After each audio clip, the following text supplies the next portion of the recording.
કેમ છો દોસ્તો? શિયાળાની ઋતુમાં હાઉ ટુ બૂસ્ટ ઇમ્યુનિટી, તમારી રોગ પ્રતિકારક શક્તિ કેવી રીતે વધારશો? જો તમને સવાલ છે તો આ વિડીયો તમારા માટે છે.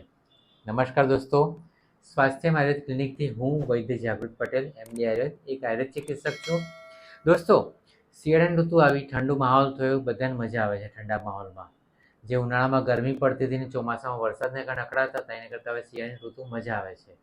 અને સાથે સાથે આયુર્વેદ એમ કહે છે અને લોકોના અનુભવમાં પણ આવે છે કે શિયાળાની ઋતુમાં મેક્સિમમ એનર્જી ભેગી કરી લો. તમારી શરીરને જેટલી એનર્જી ભેગી થઈ જાય તો શિયાળામાં તો આખું વર્ષ તમારું સારું રહે. તો બધાનું ફોકસ એવું છે કે આ ઋતુમાં આપણી ઇમ્યુનિટી કેવી રીતે વધારે બૂસ્ટ કરવી, શરીરમાં તાકાત કેટલી સંગ્રહ કરવી, એની પર તાકાત હોય, એની પર બધાનું ફોકસ હોય છે. તો મિત્રો, આજના વિડીયોમાં હું તમને એ ચર્ચા કરીશ. બેઝિકલી વસ્તુ એ છે, આયુર્વેદમાં કીધું છે કે રોગા સર્વેપી મંદે અગ્નો, બધા રોગો પાચન શક્તિ બગડવાથી થાય છે. બધા રોગો પાચન શક્તિ બગડવાથી થાય છે. અને અત્યારે શિયાળામાં પાચન શક્તિ બહુ ટોપ ગિયરમાં હોય છે. ગમે એટલું ખાઓ, બધી પચી જાય. વસાણા ખાઓ, અડદિયા પાક ખાઓ, સાલમ પાક ખાઓ, પછી ઘી ને ખજૂર ખાઓ, અંજીર ખાઓ, કોઈ પણ વસ્તુ ખાઓ, બધું પચી જાય. પાચન શક્તિ સારી હોય છે, મતલબ તમારી ઇમ્યુનિટી સારી છે. હવે આને જ મેન્ટેન કેમ રાખીને હજુ વધારે કેવી રીતે એનર્જી ભેગી કરી, એ વિષય પર આજે હું તમને માહિતી આપીશ. તો મિત્રો, અત્યારે ભૂખ સારી લાગે છે તો પાચન શક્તિને જાળવી રાખવાની. એના માટે તમારે એક ઉપાય કરવાનો કે જમવામાં અથવા તો સવાર સાંજ જ્યારે પણ તરસ લાગે તો હુંફાળું ગરમ પાણી પીઓ. ગરમ પાણી પીશો, જે બહારનું વાતાવરણ ઠંડુ છે, ઠંડા વાતાવરણને કારણે શરીરમાં વાયુ વધે, શરીરમાં ધ્રુજારી આવે, શરીર જકડાઈ જાય, આ બધા વાયુના સિમ્ટમ્સ થાય. ઇવન સ્કિનમાં ડ્રાયનેસ આવે, કારણ કે પસીનો થતો નથી તો સ્કિનમાં ડ્રાયનેસ આવે. આ બધી કમ્પ્લેન જે વાયુને કારણે થતી હોય તો ગરમ પાણી પીશો તો તમારા શરીરમાં થોડો ગરમાટો જળવાશે અને સાથે સાથે પાચન શક્તિ સારી રહેશે.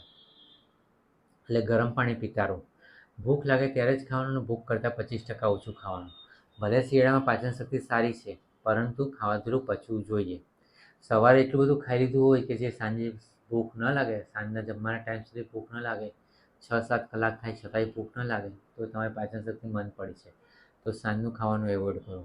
એટલે ભૂખ પ્રમાણે ખાઓ, ગરમ પાણી પીઓ, સાથે સાથે કસરત કરવાની છે. ખાલી પેટે કસરત કરશો એ વધારે સારું છે, તમારા આરોગ્ય માટે સારું છે.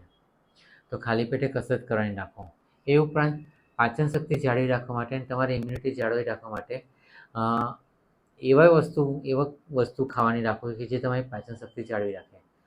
ઓલરેડી અત્યારે માર્કેટમાં લીલા આદુ હળદર મળે છે. આદુનો ઉપયોગ કરો તો તમારી પાચન શક્તિ સારી રહેશે. લીલી હળદર ખાઓ તો પણ એ તમને કફમાં સારું રહેશે. બેઝિકલી એમ કહી શકાય કે ઋતુ પ્રમાણે તમને એવો ખોરાક મળે છે જે તમને ઋતુમાં સ્વસ્થ રાખી શકે. તો અત્યારે માર્કેટમાં જે વસ્તુ ફ્રેશ મળે છે એનો ઉપયોગ કરો તો તમે સ્વસ્થ રહી શકો.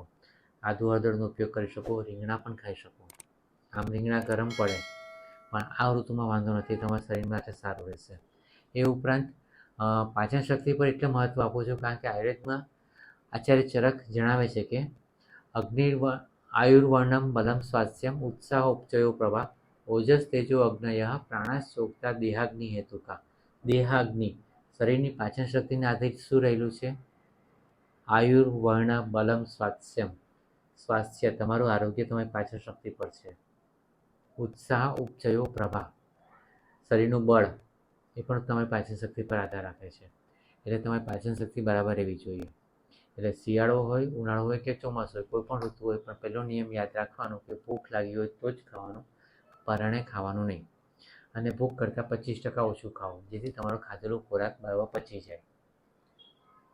શિયાળાની ઋતુમાં બપોરે ઊંઘવાનું નથી. બપોરે ઊંઘશો તો તમારી પાચન શક્તિ બગડશે, શરીરમાં નબળાઈ આવશે અને શરીર ફૂલવા લાગશે, થાક લાગશે. એટલે બપોરે ઊંઘવાનું નથી. રાતની ઊંઘ પૂરી લઈ લેવાની. 7થી 8 કલાકની ઊંઘ લઈ લો, બેસ્ટ છે. એનાથી વધારે ઊંઘ નથી લેવાની. તો રાતની ઊંઘ પૂરી લો, બપોરે ઊંઘવાનું નથી. સવારે આખા શરીરે તેલ માલિશ કરો. અત્યારે વાયુ વધી જાય છે, સ્કિનમાં ડ્રાયનેસ વધારે હોય છે, તો તેલ માલિશ કરશો એ તમારા શરીર માટે, આરોગ્ય માટે શ્રેષ્ઠ વસ્તુ છે. એટલે તેલ માલિશ કરવાનું રાખો અને ગરમ પાણીથી નાહીને શરીરને કોરું કરી નાખો. તો આ રીતે તમે થોડા ઉપાય કરતા રહેશો તો શિયાળાની ઋતુમાં તમારી પાચન શક્તિ જળવાશે. પાચન શક્તિ જળવાશે તો તમારી આરોગ્ય સારું રહેશે.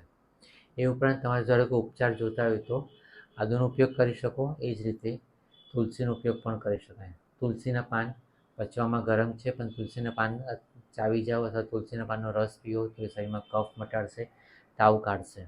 તો આ રીતે તુલસીનો ઉપયોગ કરો તો પણ તમે સ્વસ્થ રહી શકો. તો મિત્રો આટલું જ. આયુર્વેદને અપનાવો, આજીવન સ્વસ્થ રહેશો.